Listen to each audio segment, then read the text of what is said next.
Friends, இன்றைக்கி மரவள்ளி கிழங்குல ஒரு புட்டு செய்யலாம். அதுக்கு மரவள்ளி கிழங்கு 2 எடுத்து தோல் சீவி, இந்த மாதிரி தோல் சீவி இதை துருவிக்கலாம். ஃப்ரெண்ட்ஸ், நம்ம மரவள்ளி கிழங்க துருவி வச்சாச்சு. இப்போ பார்த்தீங்கன்னா ஒரு 1/4 கப் அரிசி மாவு போட்டுக்கலாம், 1/4 கப்பு ரவை போட்டுக்கலாம், ஒரு கப்பு தேங்காய் எடுத்துருக்கேன். தேங்காயில் அரை மூடி தேங்காவை துருவி வச்சுருக்கேன், அதையும் போட்டுக்கலாம். இப்போ இது எல்லாத்தையும் நல்லா மிக்ஸ் பண்ணிக்கலாம். சும்மா ஒரே ஒரு பிஞ்சு சால்ட் போட்டுக்கலாம். இப்போ இதெல்லாத்தையும் நல்லா மிக்ஸ் பண்ணிக்கலாம்.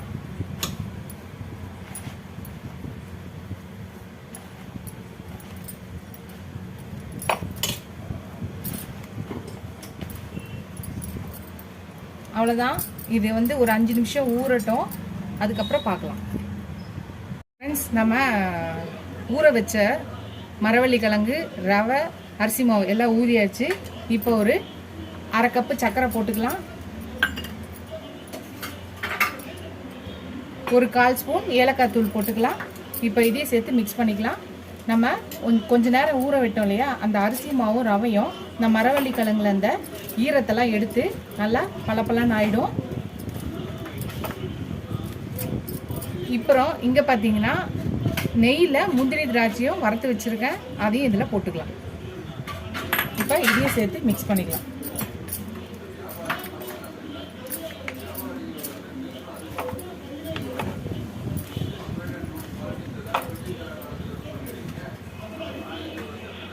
அதுக்கப்புறம் இந்த மாதிரி ஒரு சின்ன சின்ன கிண்ணத்தில் நெய் தடவி இது மாதிரி தடவி வச்சுக்கலாம்.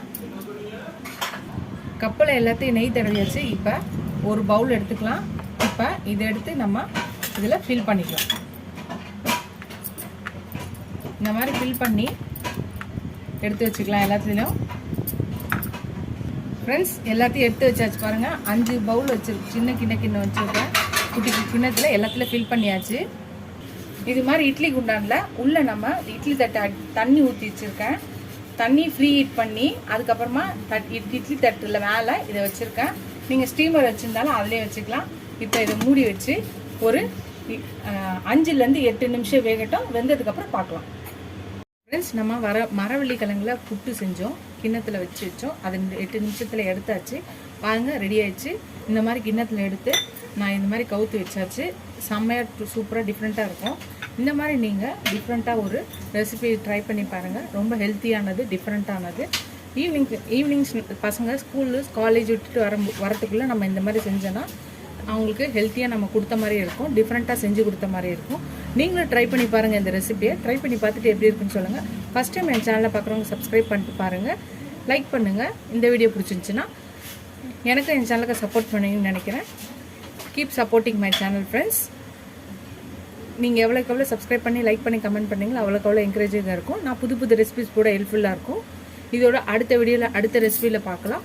Tata, bye bye friends.